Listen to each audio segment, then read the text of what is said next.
فاسألوا أهل الذكر إن كنتم لا تعلمون. Membaca Al-Fatihah setelah berdoa adalah perkara bid'ah. Adakah tuntunan membaca surat Al-Fatihah setelah berdoa? Hal ini masih jadi ajaran yang terus laris manis di tengah kita. Namun kita belum mengetahui dasarnya. Segala sesuatu pokoknya diakhiri Al-Fatihah, apa-apa ujungnya Al-Fatihah. Para ulama yang duduk di Lajnah Ad-Daimah atau Komisi Fatwa di Kerajaan Saudi Arabia pernah diajukan sebuah pertanyaan.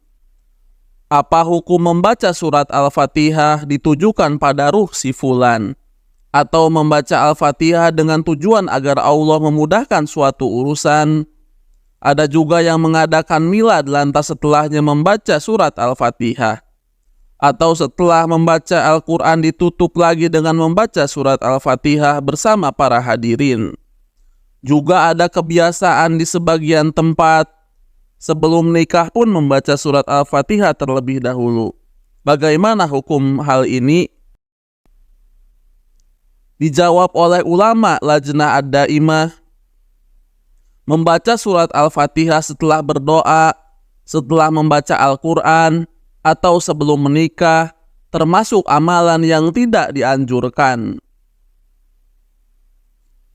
Amalan seperti itu tidak pernah dicontohkan oleh Nabi Shallallahu Alaihi Wasallam dan juga tidak pernah dicontohkan oleh para sahabat radhiyallahu anhum ajmain.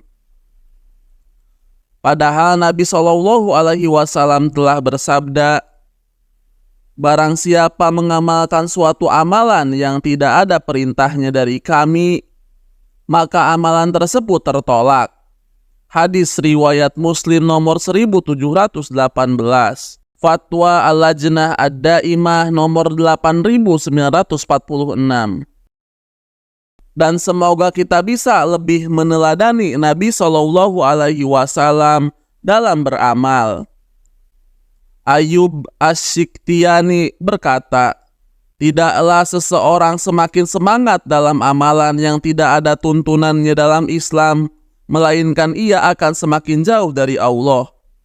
Al-Ittisam jilid pertama halaman 138.